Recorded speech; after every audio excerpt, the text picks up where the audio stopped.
So today we will be discussing the chapter money.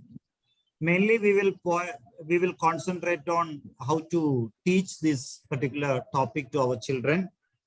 See, dear teachers, introduction of a topic plays most important role in attracting the children towards the chapter.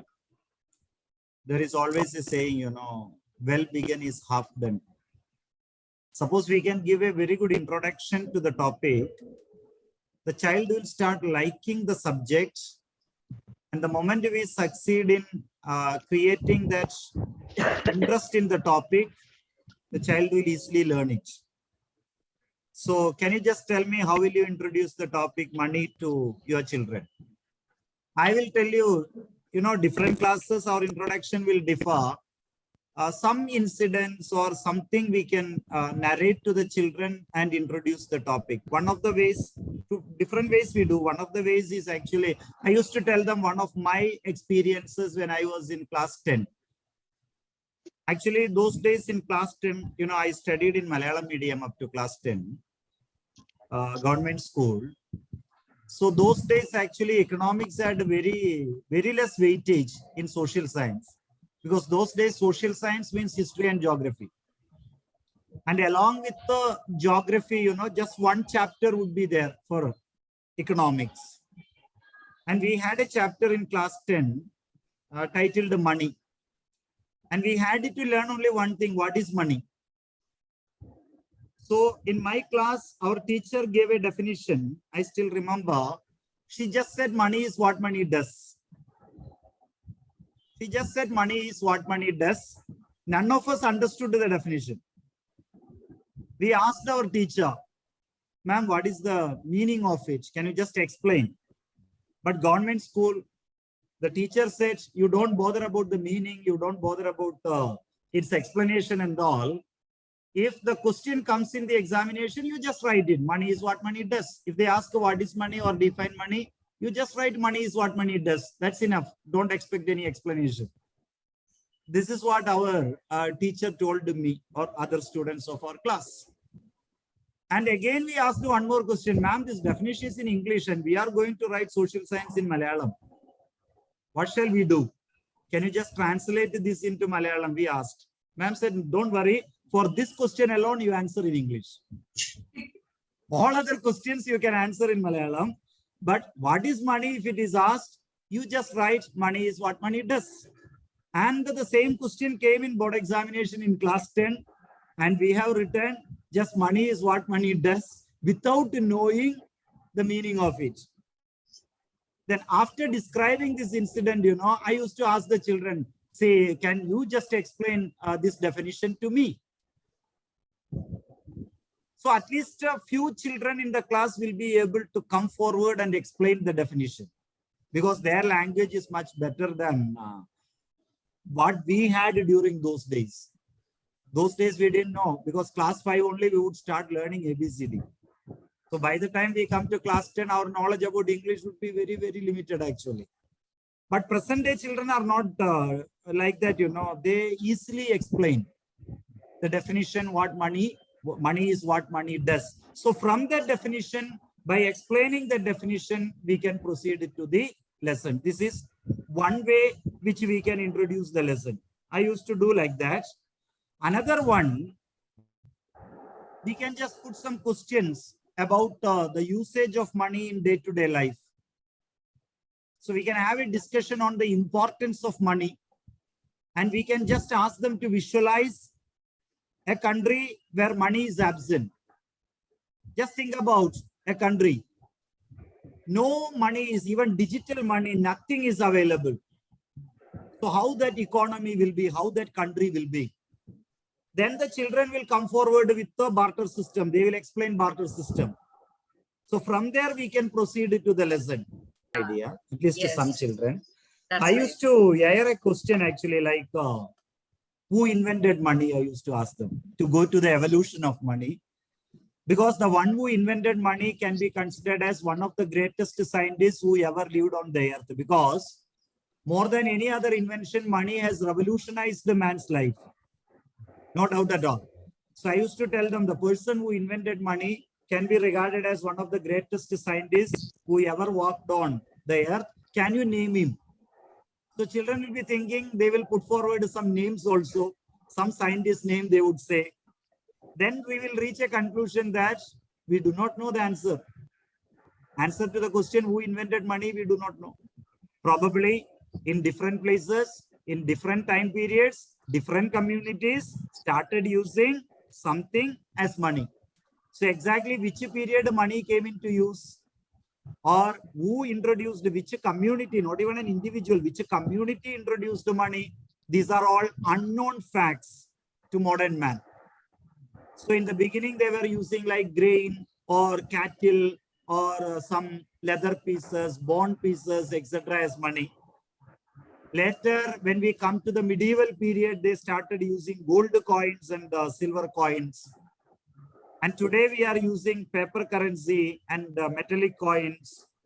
And we also started using digital currency, all our apps, Paytm and all those things. Plastic money is also there, like debit card, credit card and all those things.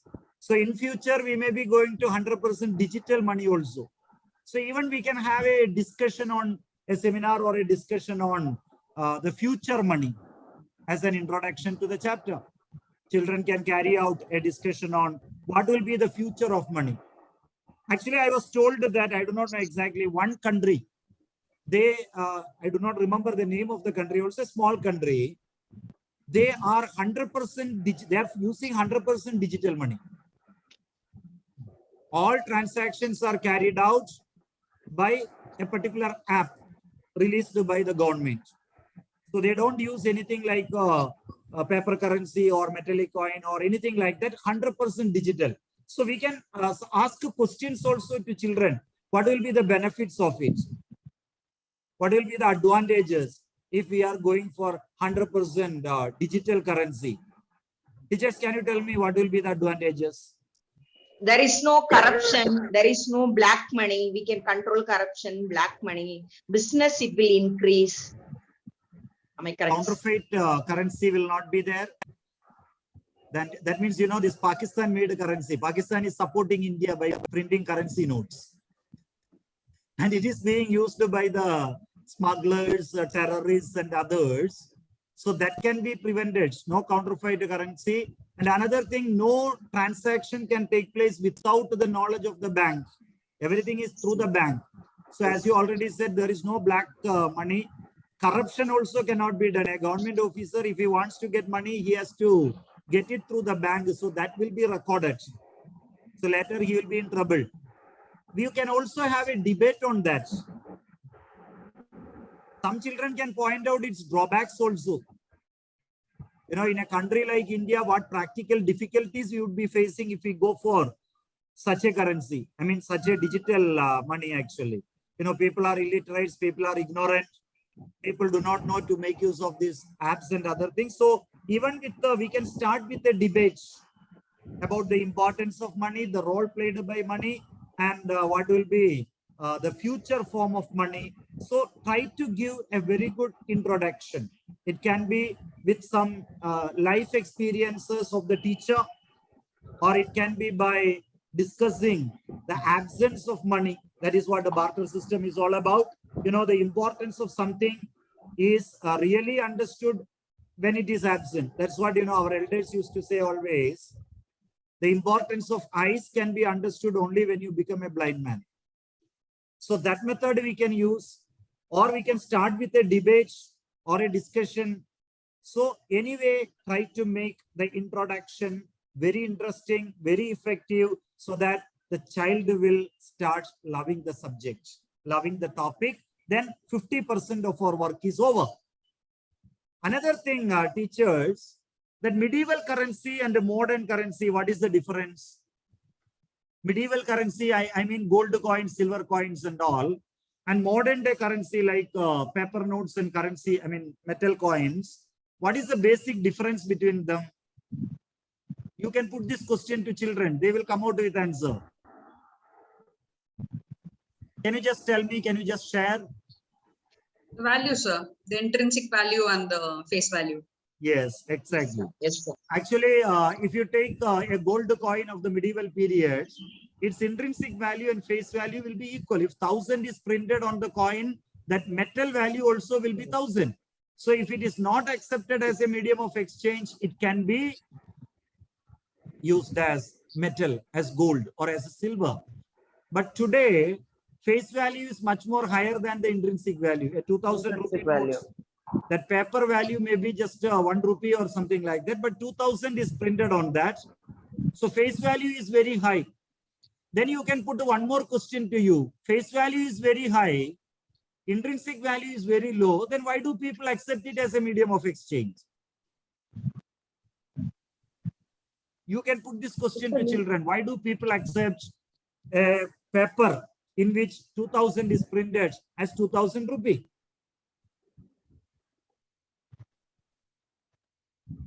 Why do people accept it? Legally. The making, Now, if I just write 2000 on a bit of paper and give to you, will you accept it as 2000 rupee? No. No. But something in which 2000 is printed with the Mahatma Gandhi's photo, you are accepting. yes. Why do you accept? Is it because Gandhiji's photo is there? No, sir. Government is introducing. Yeah, Sir, because it is legally- backed by the legally government, it's accepted. authorized by the government. And technically Right. speaking, you will be knowing, negotiable instruments and all, in which category currency notes comes under. We have bill of exchange and so many other hundi and so many other things. In which category a currency note comes under? Different types Legal. of negotiable instruments are there. Yes, sir. Check is there, bill of exchange is there. Olden days they used to use hundi. All these things are there. In which category a currency note comes under?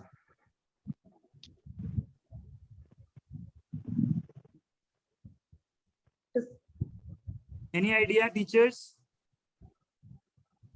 A currency note comes under promissory note. Promissory notes. Yes, Yeah, sir. promissory note is a negotiable instrument, and currency Instrument. note comes under promissory note. Then you can read out the promise which is given in a currency note. I promise to pay the bearer, Pay yeah, the a sum of rupees 2000 signed by the governor of the RBI on behalf of the central government. So it's a promissory note. It's only because of that promise it is accepted as a medium of exchange. Yes, sir. Because it is backed by the government, it's authorized by the government promises to pay the bearer a sum of rupees 2000. So that is why when demonetization was done, government took it back and gave you 2000, 1000 or 500, whatever it may be. Old currency notes people gave to the bank gave them new currency notes only because of that promise. If that promise were not there, government could have told, say, tomorrow onwards, don't use it. Whatever you have, you throw it away. But government cannot do that because government has already given a promise actually that I promise to pay. The governor has. And some interesting question. I used to ask a question connected with that. I used to tell them normally prime ministers do not sign on the currency note. It is signed by the RBI governor. But one Indian prime minister has signed on the currency note. Who is he? Just a simple question. Who is that Indian prime minister who signed on the currency note? Dr. Manmohan Singh. Dr. Manmohan Singh, because he was RBI governor. When he signed, he was actually RBI governor. So, RBI governor. yeah, with all these, different ways we can start the chapter directly. You can go to the functions of money, or you can come via evolution of money, or you can come via a situation in which money is not there, that is barter system. Anyway, barter system has to be explained even though it is not in the syllabus.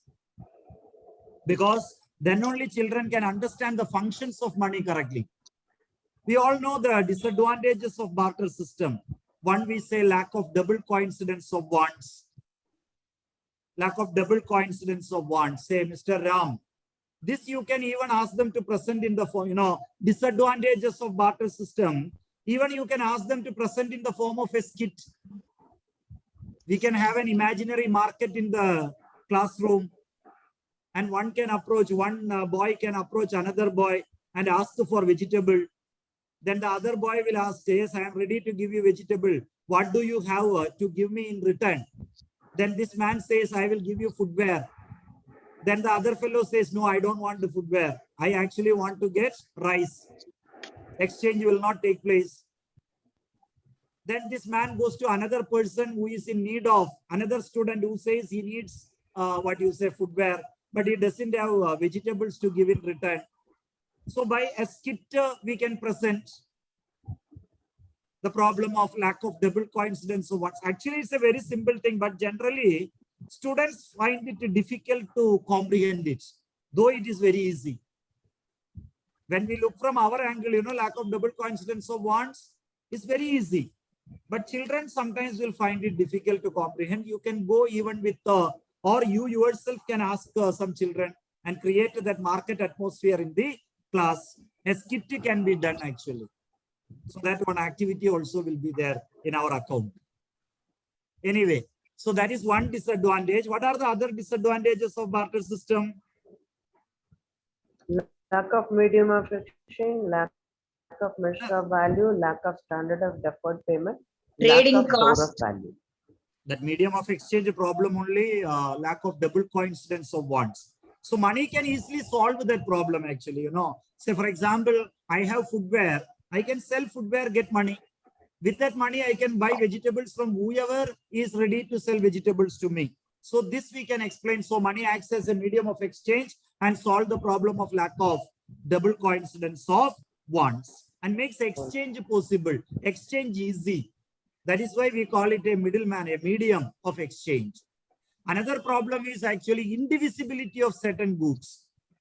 This mostly will not come in the books, indivisibility of certain goods. Actually, certain products cannot be divided into parts. So I used to tell them the story, in the example of a cow.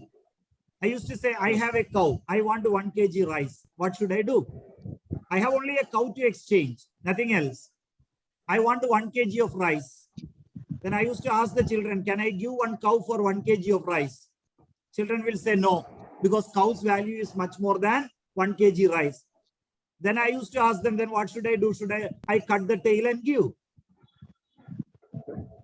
So cow cannot be divided into parts. So that problem we call indivisibility of certain products. Certain products cannot be divided into parts. If you divide them into parts, its value will be lost. So in such cases, how exchange will take place? So that is another difficulty of barter system. So what we can do in that case, actually, if money is there, money can solve this problem easily. I can sell out cow, get money, and money is divisible. I can take a small part of the money and buy 1 kg of rice. Remaining, I can save. So this is another difficulty of barter system which money solves. Yet another one is, store of value. I used to tell them the story of, or the case of a vegetable cultivator. Suppose a vegetable cultivator, he got a bumper harvest, huge output. And he thinks that, okay, this year I got a huge output, let me store for the next year. So I used to ask the children, what will happen if he store in the form of vegetables? First thing, he needs a very big hall to store. Secondly, all his vegetables will get spoiled within few days. So this problem, money can solve. He can sell out vegetables in the market, get money. That money he can keep in his bureau, or he can deposit with the bank, or he can deposit in mutual fund, or in the share market, or as some village people do, he can dig a pit in the bedroom and bury it there. Some village people used to do that in their bedroom itself, they'll be in thatched houses, they'll make a pit and they'll keep all their savings in that and close it and sleep on that for safety purpose. So store of value is another problem. Another one, deferred payments are difficult.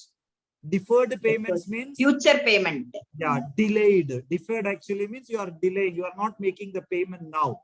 Credit transactions. So credit transactions are difficult.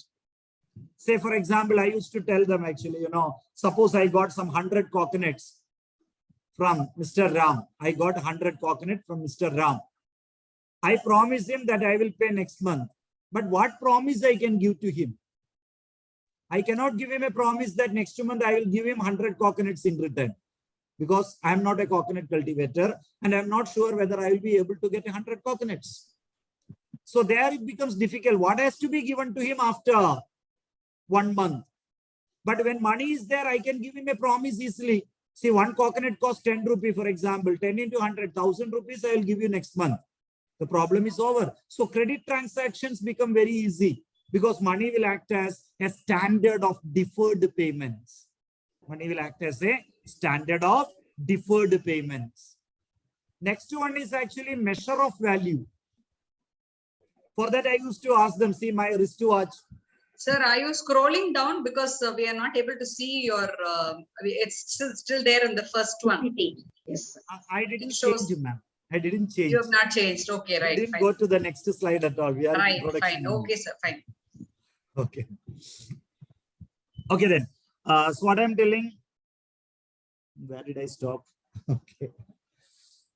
Measure of value. Yeah, yes. I used to show them my wristwatch.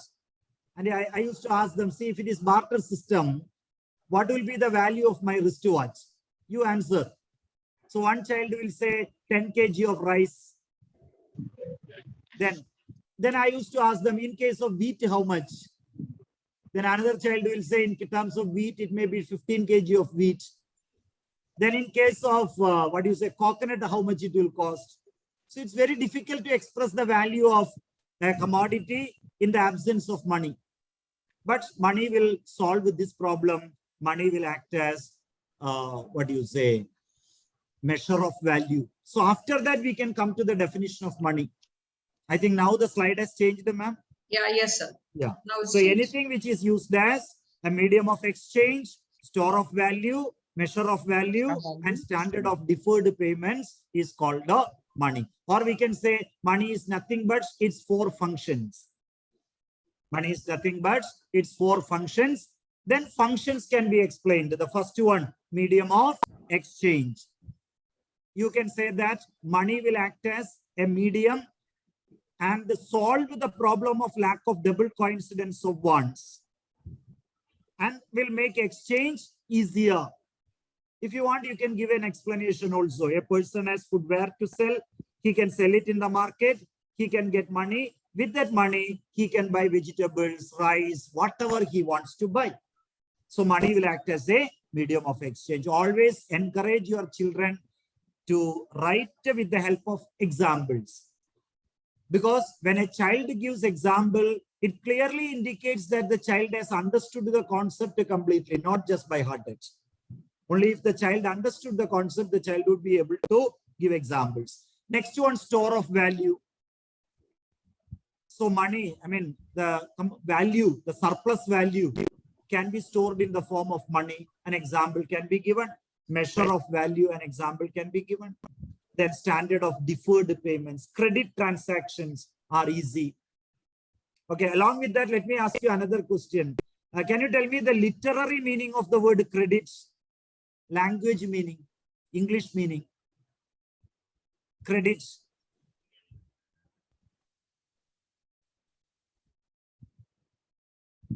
Borrowing. That is our subject meaning, ma'am. English meaning, credits. You might have heard a term like credit-worthy person. What does it mean? He is credit-worthy, we say. Trustworthy. Someone whom we can trust or Trust. faith. Actually, the meaning of the word credit is faith. Faith. Even for this, faith. Even for this, I used to tell them an example. Suppose I go to a nearby shop in Ranipet, near my school. If I go to a shop and buy certain things and promise them that I will pay next month, most probably the shopkeeper will say, okay, sir, no problem. Because he knows me, he knows that I'm working in DAV school. So he has faith on me. So he allows me. On the other hand, suppose I am coming to Chennai, to Gopalapuram, for example, I go to a nearby supermarket and buy certain things. Then while coming out, I just tell them, at present, I don't have money. Shall I pay you next month? Will they allow? surely they will not allow because they do not know me. So they don't have faith on me. So from that word only, actually, the word credit began to be used in our, what do you say, subject actually. In our subject, what is the meaning of, what is the definition of credit? Loan. What is credit? What is the definition? We know it is borrowing, correct? No? But suppose we are asked to give a definition, how will we define? It's an agreement. Credit is an agreement under which the lender gives goods or services or even money in return of a promise of future payments from the borrower. So the lender is giving either goods or even money or service. And in return, the borrower gives a promise of future payments. So that is what we call credit. So we can define like this. Credit is an agreement under which the lender gives money or goods or services to the borrower in return of a promise of future payments. Anyway, let's go on. Barter system we have already discussed. Say 1 year. Actually, those days I still remember. I was not handling class 12 those days. They asked a question. Explain the demerits of commodity economy. 1 year they asked. Many students didn't write. Some students didn't write. So commodity economy is another name for barter system. And in another examination, I remember they used the word non-monetary system of exchange. CBSE is very clever. No, they sometimes try to put the children in trouble. Instead of directly asking the drawbacks of barter system, in one examination, I remember those days barter system was there in the syllabus. I was not teaching class 12. Still, I went through the question. The question was like this, you know, the drawbacks of non-monetary system of exchange. So they have even asked like non-monetary system of exchange instead of asking barter system. So whenever you teach a topic, try to find out if any other term can be used for that particular topic. If it is there, please explain to your children. Otherwise, some children will get confused. The children may be, for example, suppose they ask a question like, what are the drawbacks of barter system? Instead of barter system, if they use the word non-monetary system of exchange, I'm sure that at least some 25% of the children will not answer because they won't understand it. So when we are teaching any topic, you know, if any other way that particular topic can be expressed, please explain to the children so that in examinations, they will be able to answer it. Anyway, this barter system we have already completed. Now, functions of money is newly added in the syllabus. So we need to teach it. I think it was not there last year. Am I right, Soumya ma'am? It was not there for 3-4 years. Anyway, we used to teach actually functions of money, barter system, everything we used to teach. Yeah. But it was not there in the syllabus. But this year it is included in the syllabus. So you need to stress on the functions of money. Now, money supply.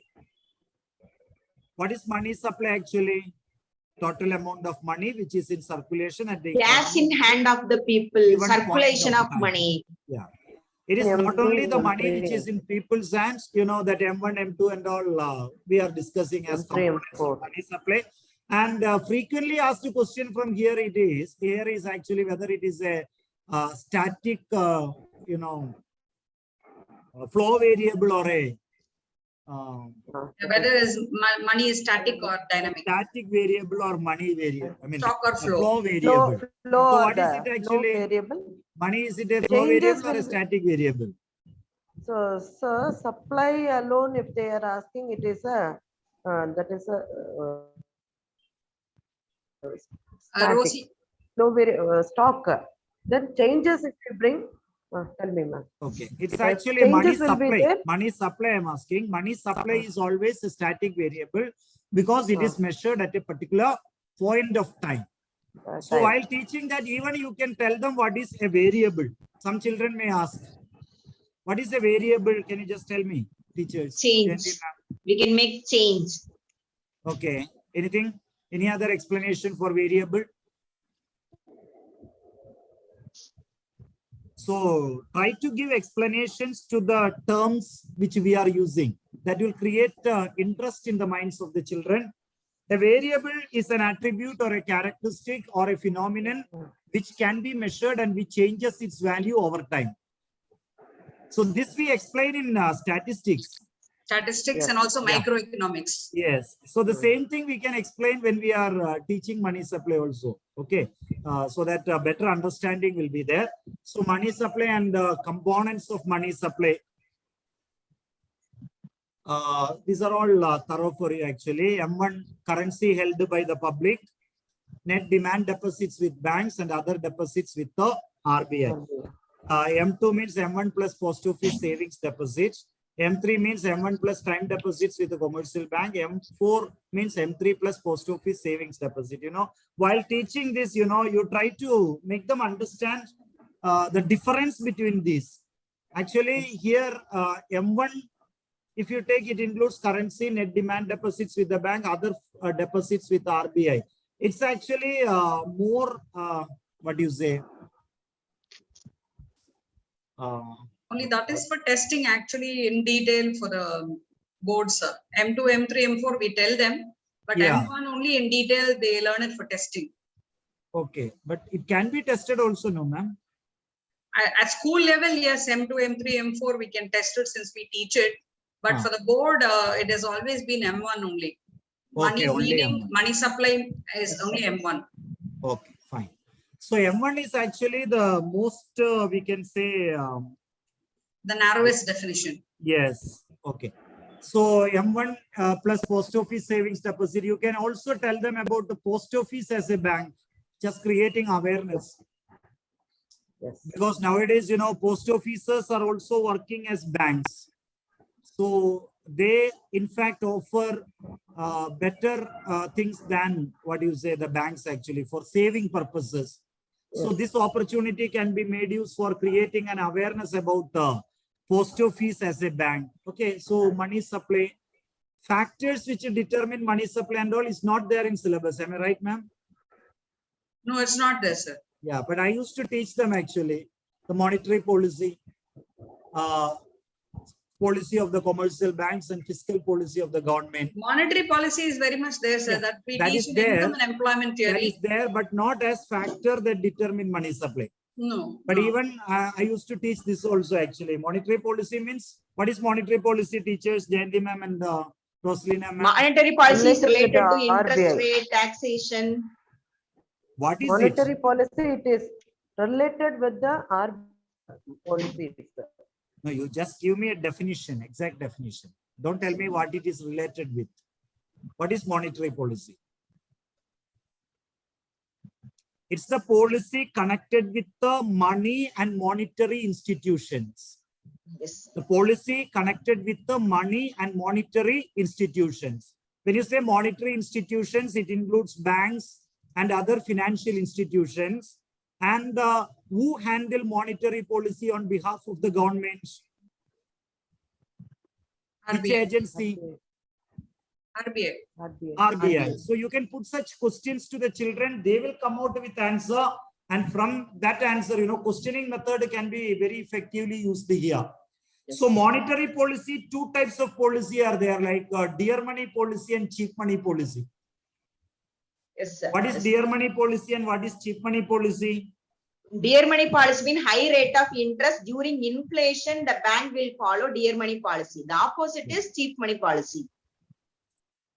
When we want to increase money supply in the economy, we will follow cheap money policy. Interest rates Yes. will be reduced. Yes, sir. So when we want to reduce money supply in the economy by reducing aggregate demand, consumption, expenditure and all, then we will go for dear money policy. I think it is clear. Okay. Commercial banks policy. Sometimes, the banks are very much interested to lend. Sometimes banks are reluctant to rent. So that is another factor. Then fiscal policy of the government. What is fiscal policy? Financial policy of the government. That is, it is Public connected. borrowing, public spending, taxation, That is with the budget. budget. Actually, policy connected with the government's revenue and expenditure. That is what we call fiscal policy. How fiscal policy will influence money supply? How If the government spending is more means, people, they will earn more money because there is lot Exactly. of employment opportunity. Exactly.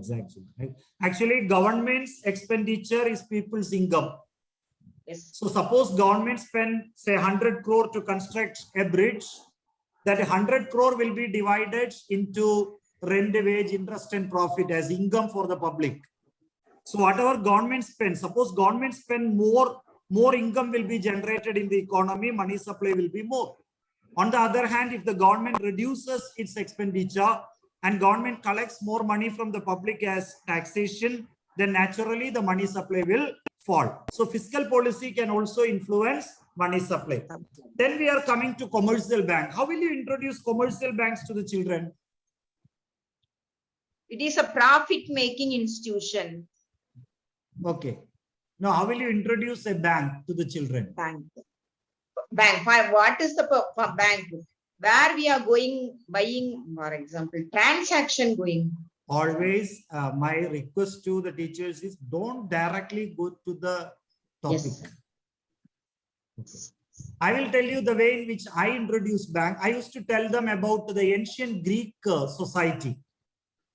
Actually, in ancient Greece, money lenders were there. So these money lenders used to come to the marketplace on market days with a small bench in their hands. They will carry a small bench in their hands and a bag full of their records, books and other things, register record books and all. And they would come to the marketplace. They would keep the bench in front of them. They would sit under a tree. Under a tree, they would sit and keep the bench in front of them. And they would keep all their account books on the bench. So people, the traders mostly will come and borrow money. And evening, they will return the money with some interest. With this money, they will do some trading activity. And evening, they would return the money back. So this is actually the beginning of banking. And the word bank actually originated from the Greek word banko, which means bench. The Greek word banko actually means bench. It is from that word that the word bank originated, because in ancient Greece, the money lenders, I mean, they were the bankers during those days. They used to come to the marketplace with this bench. They used to place the bench in front of them, I mean, the banko in front of them, and do their banking business. And from the same word banko, another important term originated. Can anyone guess it? From banko itself, one more term originated, which we use in economics.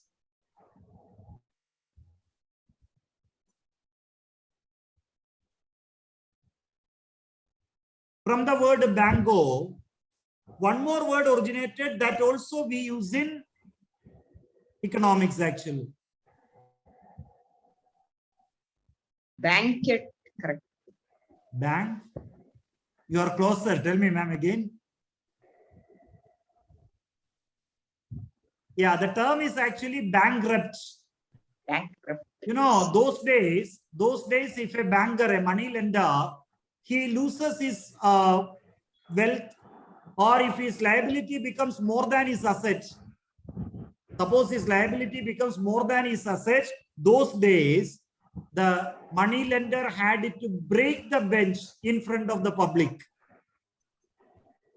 So the moment he breaks the banko, he will be called a bankrupt, the one who has broken the banko. So he will not be allowed to carry out any business there afterwards. All his assets will be taken over by the rulers. So that is how the term bankrupt originated. So for every term, you know, let us try to find out the evolution of that term From that, some stories we will be able to, some additional information we will be able to give to our students that will create interest in the subject. These are not needed for them to write the examination. Nobody is going to ask them about the etymology of the word bank and all. But if they know it, it's always good. Better understanding will be there. Interest in the subject will be there. So after all this, we can come to a commercial bank. We can ask what are the main functions of a commercial bank. Children will easily say accepting deposits and advancing loans. And bank is actually acting as an intermediary. Bank's role is an intermediary's role. Intermediary between whom and whom? Bank is an intermediary between whom and whom? Customers and the RBI. Those who have surplus money and those who are in need of money. Yes, sir. Yes, sir. Correct now. So bank is Yes. acting as an intermediary between those who have surplus money and those who are in need of money. Two categories of people are there. One person, he has surplus money. Another person, he is in need of money. Then we can go to some examples in this case. Say a businessman, he has got a lot of profit. So he has some surplus money. He wants his money to be safe. And at the same time, he wants his money to earn some money. So he can deposit it with the bank. We can ask them what are the advantages of depositing money with the bank. Children will easily answer it. One thing is we can sleep without any fear at night. If we have a lot of money at home, we cannot sleep at all. Suppose 1 crore is there in my house, night I cannot sleep because I will always have a fear that at any time robbers can break into my house and take away my money. But when I deposit that money with the bank, my money is safe.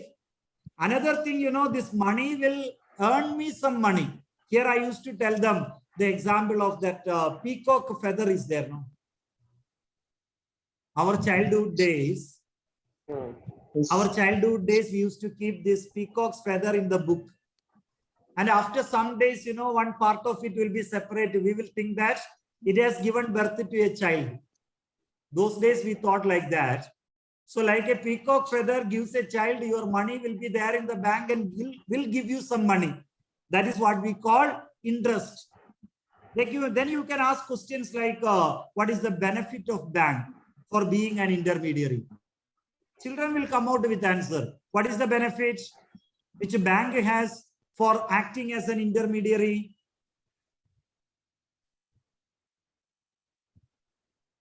What advantage that the bank has for acting as an intermediary between those who have surplus money and those who are in need of money?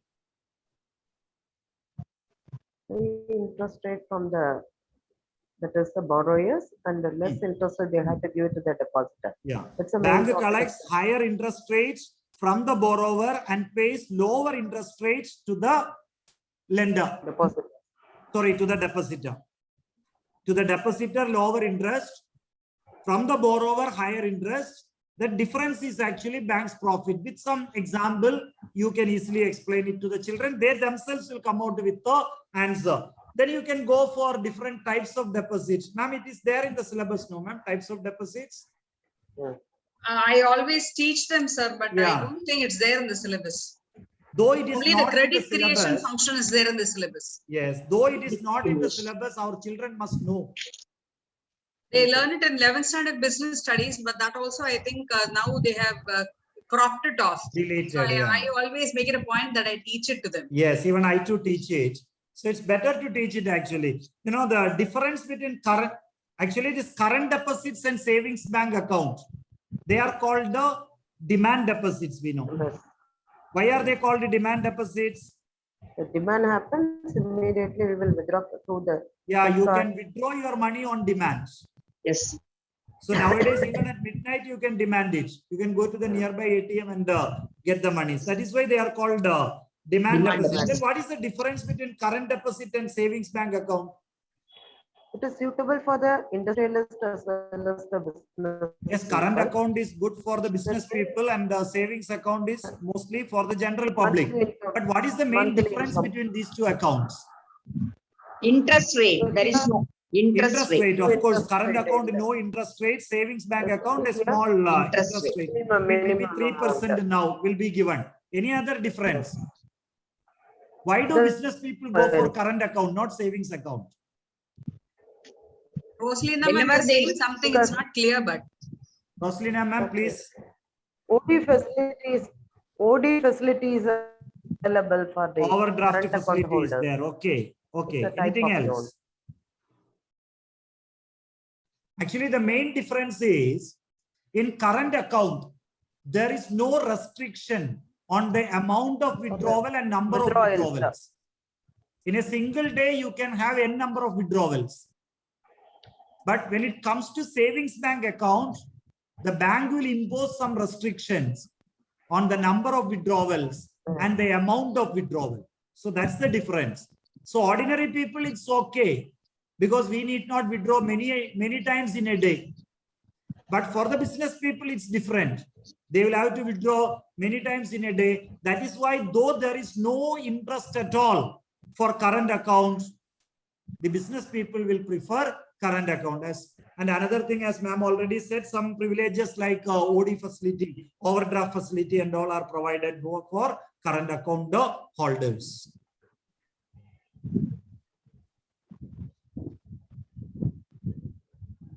After that, we have this time deposits or fixed deposits. Recurring deposit is another one. What is actually recurring deposit, RD? What is the difference between RD and savings bank account? RD, the same amount every month at the same time we have to deposit. So minimum period is 1 year. Minimum amount is 100. Then after that is the time period only. After the maturity of the deposit only, the Yes. deposit holders can withdraw. Actually, this recurring deposit is a mixing up of time deposit and savings bank account. You can save, you can deposit every month, but you cannot withdraw on demand. You'll have to wait for the time period to end. Suppose your RD is for 5 years, every month that fixed amount you can deposit. But your money will come back only after the time period is over. And people prefer RD when they want to save because the interest rate is higher than that of the savings bank account. So this also we can touch on. RBI.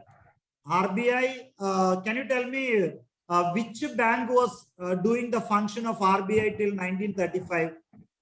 Which bank was India's central bank till 1935? You can start this topic with a question. Before, RBI was established in 1935 under an act passed by the Parliament. Before 1935 in India, British India, which bank was the central bank? That bank is there even today. Bank of Baroda. Am I correct? No, ma'am, not Bank of Baroda. Which bank was performing the work of or task of central bank before Reserve Bank of India was established in 1935? Any idea? It's actually Imperial Bank of India. Imperial. Yes, sir. Yes. Now the bank is called State Bank of India, SBI. Actually, those days SBI was called Imperial Bank of India. It was our central bank before RBI was established in 1935. And Imperial Bank of India after independence was renamed as State Bank of India or SBI. So you put that question. Some children who are good in GK will come out with the answer. In the class, there may be 1 or 2 children who are GK students, you know, quiz team members and all. They will come out with the answer to that question. From there, you can introduce central bank. Then the functions of central bank, if you take, very, very important as far as board exam is concerned. Almost every year, one question comes from the functions of central bank. The first important function is issue of currency notes. So you can show the currency notes to the children and you can ask them who issue currency notes other than 1 rupee note. Even 1 rupee note, you can show it to them. It's available now. Who issue a 1 rupee note? Who sign on 1 rupee note? Actually, all currency notes, RBI governor signs. And who will sign on 1 rupee note? Anybody? Finance Minister. Secretary to the Ministry of Finance, Government of India. Secretary to the Ministry of Finance, Government of India, because 1 rupee notes and coins are actually issued by Ministry of Government of Finance. India. Ministry of Finance, Government of India. All other currency notes are issued by the RBI. Printing and all need not be explained actually. We need not tell about the printing agency and all those things. We can say that it is printed and issued by the RBI as far as our syllabus is concerned. And India follows minimum reserve system. So this also we have to explain. What is this minimum reserve system? Actually, olden days, the rule was, if you want to print a currency for 10 crore, you must have gold worth 10 crore or foreign currency worth 10 crore. But today we do not follow that system. We follow minimum reserve system. What is that? 200 crores worth full of. Yeah, we assets need of to foreign- have a gold and foreign currency worth 200 crore, out of which 150 crore will be gold. Remaining 85 crore can be foreign currency. It can be gold or something. And if you maintain that reserve, you can issue any amount of currency notes. Here, naturally, one question, almost every class I get that question from the student side. Then why the government is talking about lack of money with the government? Why do they collect taxes and all? They can just print the currency notes. So some children will raise this question. Why don't the government print a huge quantity of currency notes so that government can meet all its expenditure by using that currency note? Government need not collect any tax at all. This is a question which I get almost every year from at least one student in the class. Sir, our government complains about lack of money. Why don't they print the currency notes? So how will you explain, how will you clarify this doubt? If we can print lot of currency means it will increase inflation. The Exactly. prices automatically it will increase. So the economy Oh, it will collapse. we need There to is tell no them value the- of money. Yeah, we need to tell them to recall the theory, I mean the law of supply actually. Okay, I used to tell them about engineers of modern days. Why engineers are working for 15,000, 20,000 and all. There was a time when engineers were kept at a higher status, but now their status have gone down. It's because of their number. Actually, if the government print more currency, currency's value will go down. That means its purchasing power will go down. It means there will be inflation. Excuse You will have me, to- sir. You And now repeat you it can again. tell the incident of, I mean, you can tell them the example of Sri Lanka now. Sri Lanka is now facing the problem of hyperinflation. People have to go with a sack full of currency notes to buy pocket full of Buy goods. the goods. Sack full of currency notes to buy pocket full of goods. So such a situation we will be facing. Our currency will become waste. Our economy will collapse because supply will increase, purchasing power, that is the value of the currency, it will go down. So this is very important one issue of currency. So ma'am, anything to add on to issue of currency? Nothing, sir. I have actually learned a lot of new things from what you said. Bonk Okay. and all those German words. It used to be a different way in which I used to introduce. So these Yeah, are things that are new that I've learned. Thank you, ma'am. Thank you. Everyone has different strategy, different way of dealing things. That's We why can that's the share whole with each purpose of other. that's the whole We can- purpose of attending such Yeah, we can share with each sessions. other and we can absorb another That's right, person's that's right. views. That's what I always think actually I missed your classes. I should have attended, but unfortunately social science and economics, the sessions are in the same time. That created problem actually. Okay. Now the next one is actually banker to the government. So I used to tell them State Bank of India is my bank. If I want to deposit some money, I will deposit with the State Bank of India. If I want to pay some money to somebody through SBI, I will pay to them. Online transfer. or some digital transfer, something I do, but I do through SBI. So for an individual like me, my banker is actually State Bank of India.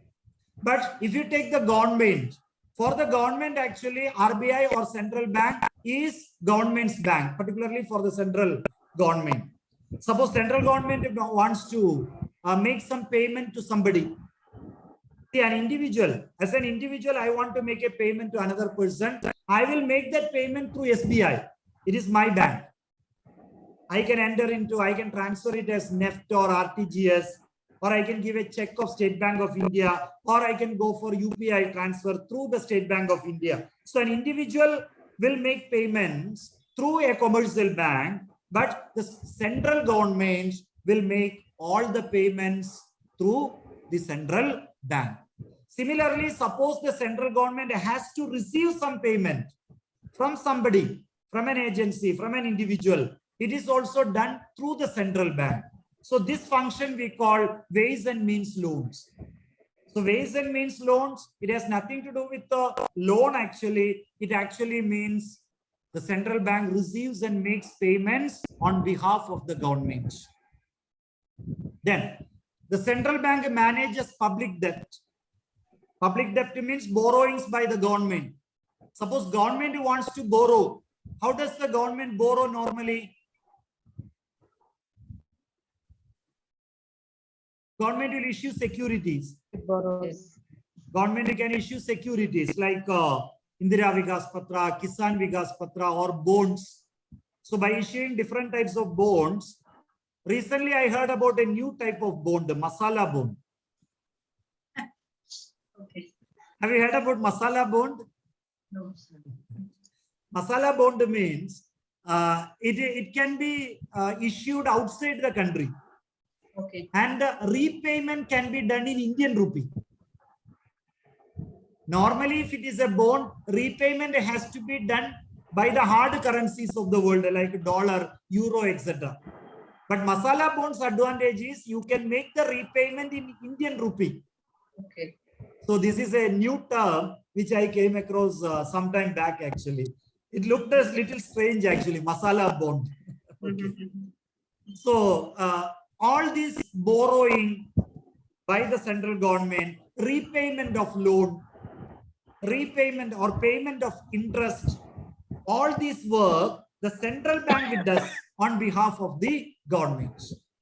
Suppose government wants to borrow, government will ask RBI to issue securities. Suppose government wants to repay a loan, through RBI the government will be repaying it. Suppose government wants to pay interest, it is done through the RBI. So there also RBI or central bank is acting as government's bank. And it is the chief advisor to government on banking and financial matters. Even demonetization and all, the government has taken the decision only after consulting with the central bank. And government keeps its balances in the current account of RBI. Suppose we have some balance with us, we will keep in commercial bank saving account or current account.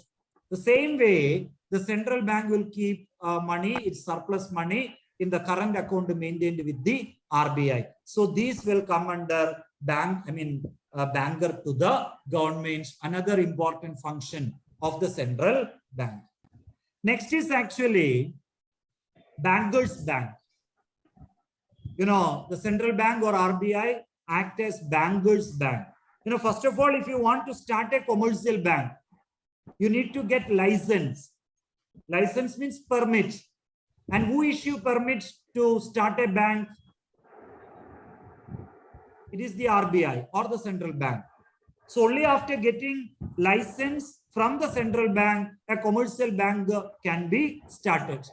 And even a commercial bank, if they want to start a new branch, they have to get permission from RBI. Recently, some relaxations were made in this regard. Even without the permission, a new branch can be started now. Now, periodic inspections, auditing, etc. will be conducted by the RBI. RBI will give a lot of guidelines which the commercial banks have to follow. RBI can even ask commercial bank to liquidate. What do you mean by liquidating a bank? Liquidity means cash in hand. Liquidating a bank means closing a bank, bringing the shutter down. So even RBI can ask a bank to end up its business.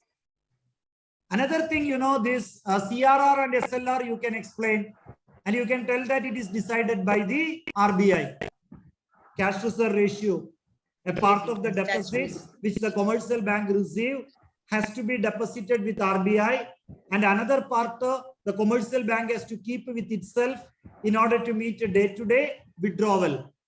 So that is what we call CRR and SLR. So both SLR together we under call LRR. legal reserve ratio. So that you can explain along with this. That is fixed by the central bank, by the RBI. Here also I got an interesting question from a student.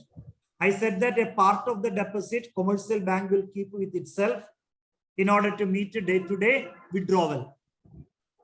Then a child asked me, sir, will it be enough? Because deposits are huge. So if many people are coming and asking the money back, how will the bank deal with? I said deposits will be huge, but at the same time, that huge amounts, a particular percentage is kept. So that will be enough. Then another boy asked me, suppose what will happen if all the depositors come and ask their money back at the same time? What will happen if all the deposits come and ask their money back at the same time? Suppose all the depositors in a bank, one fine day morning, they are visiting the bank and they are asking their money back. What will happen? That's what happened during demonetization. That's why there was a problem. But normally the banks, out of past history, they know on a regular basis how many of them come for withdrawal and how many of them come for deposits. Yes, ma'am. For scheduled banks which are under the control of RBI, some support mechanism is there. But if it is the case of a private bank, it will collapse. Actually, many financial institutions collapsed because of rumor. Many financial institutions, private financial institutions, collapsed just because of a rumor. Suppose I have deposited some 10 lakhs with XYZ financial institution, and somebody comes and says me XYZ is going to collapse. What I would do, I would immediately run to XYZ bank branch and ask my money back. And if all the depositors come and ask their money back, the bank will collapse.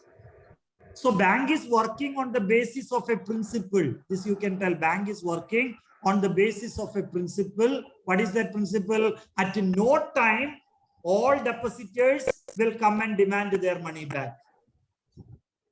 At no time, all depositors together will come and ask their money back. If it happens, if the bank doesn't have a support system, the bank will collapse. In India, it happened actually in the case of many private banks. So many private banks collapsed in India just because of a rumor. Suppose some powerful people who are against that bank, if they can make use of the media and spread a report that this particular financial institution is going to collapse, in reality, that institution will collapse.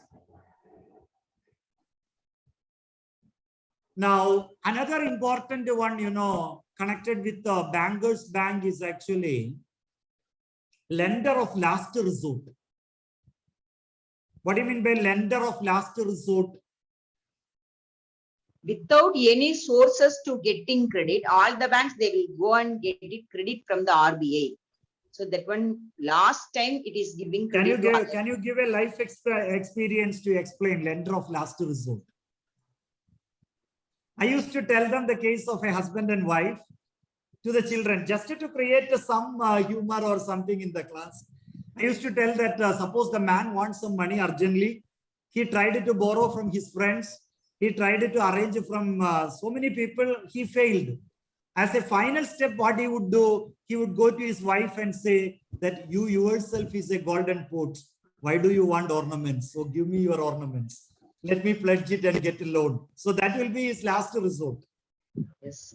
So for commercial banks, these are all simple things, children, you can get some laugh for this particular narration actually from the children. So that will actually bring down some easiness, from the topic, and children will get some relaxation. So wherever possible, make use of such small things. You know, suddenly they will laugh when I say what the husband will. Some songs are also there which praises the lady about her beauty. You looks like a gold or something like that. Then finally the man says, you yourself is, you don't want ornaments at all. Even without ornament, you look so beautiful. So give me your ornaments. Let me pledge it and get some money. So that will be his last resort. So lender of last resort means when commercial banks are in deep financial crisis, when they don't have any other source, they can go to RBI, they can get a loan, and what they do is they will get the trade bills, first class trade bills discounted, actually rediscounted. That is technical term. You need not go deep into it. Lender of last resort is another important function. Clearinghouse function nowadays has no importance because now everything is being done online. Now this clearing function, everything is done online. But olden days, you know, bank representatives used to meet in a hall in order to exchange the checks and DDs. Say, for example, State Bank of India will be having a number of Indian bank checks, Indian bank DDs, or Bank of Baroda checks, Bank of Baroda DDs. These things have to be exchanged and money has to be adjusted. Money has to be paid or something like that. So olden days, every week, weekly once, the bank representatives used to meet in a place. They would carry all these DDs, checks and all, and they would exchange and get the money. But nowadays that is not needed because online itself, all adjustments are done. So that clearinghouse was maintained by RBI. And in places where RBI cannot do this, on behalf of RBI, State Bank of India used to maintain the clearinghouse. SBI, as an agent of RBI, SBI used to maintain the clearinghouse, but now this function has become irrelevant because now all these exchanges are taking place through the through online. But still you have to explain it because we do not know the question paper setter. He may sometimes ask about even clearinghouse function also. Custodian of foreign exchange reserve. We know that every country will maintain a reserve of foreign currencies. Now, one of the plus point of Indian economy is that we have a huge foreign exchange reserve. 1991, our foreign exchange reserve was empty. We didn't have foreign currency at all in 1991. Not even for fortnight. Yeah, that was one of the reasons why our government decided to introduce the economic reforms. Economic reforms in 1991. But today, India is one of the largest foreign exchange reserve holder in the world. So in that case, we can be proud. We are one of the largest foreign exchange holder, reserve holder in the world. And Indian government's foreign currency reserve is under the custody of the central bank of our country, the RBI.